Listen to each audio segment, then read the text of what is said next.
avoid that. It is only through understanding that we can avoid that and correct our problems. Before the 1930s, we had recessions because there was a lot of abuse. Even when we had gold, there was abuse of the gold standard, so we would have inflations and recessions and depressions. But the one rule was the government was to keep their hands out of the recovery phase.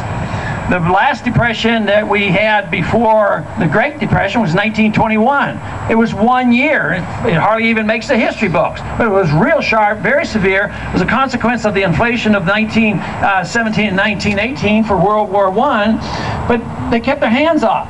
But as soon as the crash of 29 hit, Hoover and Roosevelt just said, well, we have to do something. So the mentality had changed, and that is what gave the prolongation of the Depression. So today, we're right there where we were again. Unfortunately, so far, we're making the same very bad mistakes that we made in the 1930s, and this is going to be prolonged and very serious. Unless we win the intellectual argument that we're talking about here today.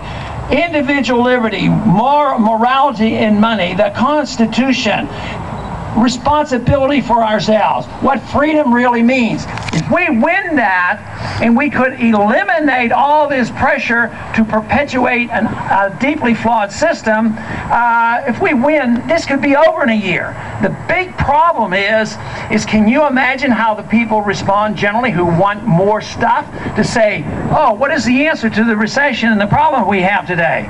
For the government to do nothing, just get out of the way is what we need to do.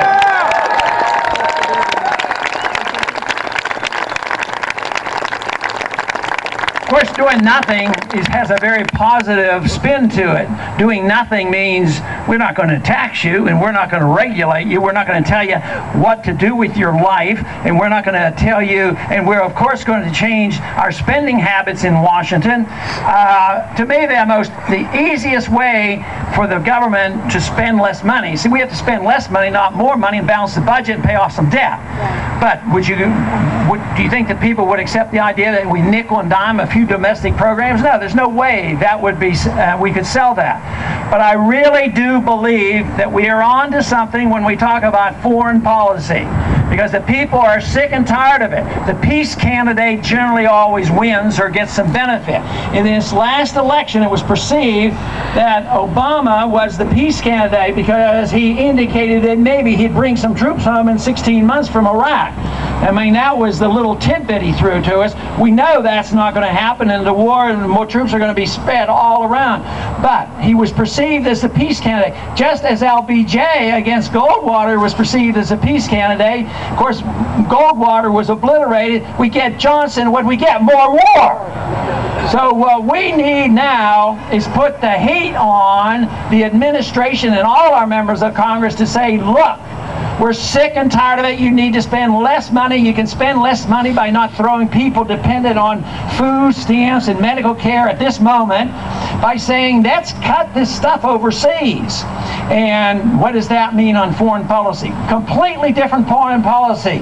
But it would happen to be the foreign policy of the Founding Fathers. It would happen to be the foreign policy that the Republican Party used to talk about. And that means we would save money, hundreds of billions of dollars. Take half of it and put it against your deficit. Take the other half and spend it here at home. Bring our troops home.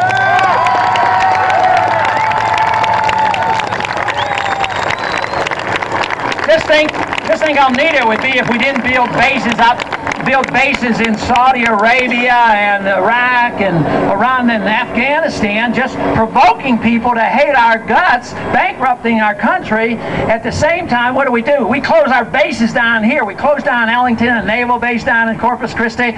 We should be bringing these troops home. Then they'd spend their money here at home. They wouldn't be spending the money in Europe and elsewhere. So when we talk a change foreign policy, not only would it change the Middle East, but I would say we need to come home from Japan, come home from Korea, come home from Europe. And some would say, well, won't that make us vulnerable? No, we would be less vulnerable.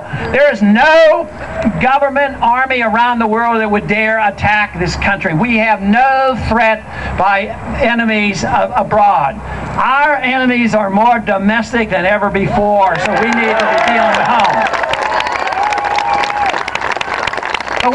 But we can defend ourselves. We spend more money than all the rest put together. Nobody's going to attack us, so we can bring them home. But we would be even safer from the threat of terrorism. If you understand that terrorism doesn't come because they're motivated, because they don't like us, because we're rich and free, they could care less. A lot of individuals from those countries come here because they'd like to be rich and free too. So I don't believe for a minute that is the motivation. I believe the research which was done on this issue, and it turns out that the strongest motivator for somebody who wants to give up their life out of desperation is the fact that we occupy their countries and we're telling them what to do.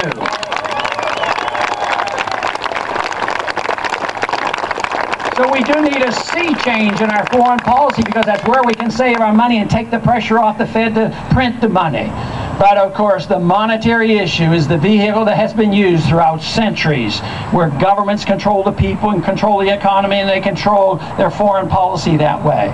It is true that if you followed the admonition of the Constitution and said no printing of money, we wouldn't have wars. But it doesn't work that easily, because having a good document isn't enough. You can have a perfect document and a perfect monetary policy, but the only thing that ultimately will win out is to get the people in general to agree that it is in their best interest to be a free country, free of the government, and to take care of themselves, and then elect only the individuals who will go to Washington representing those views and say that it is freedom that we want, but what we need are men and women who will listen up, who will stick with their promises, stick with their pledges, stick with their oaths of office, and then we can win this fight.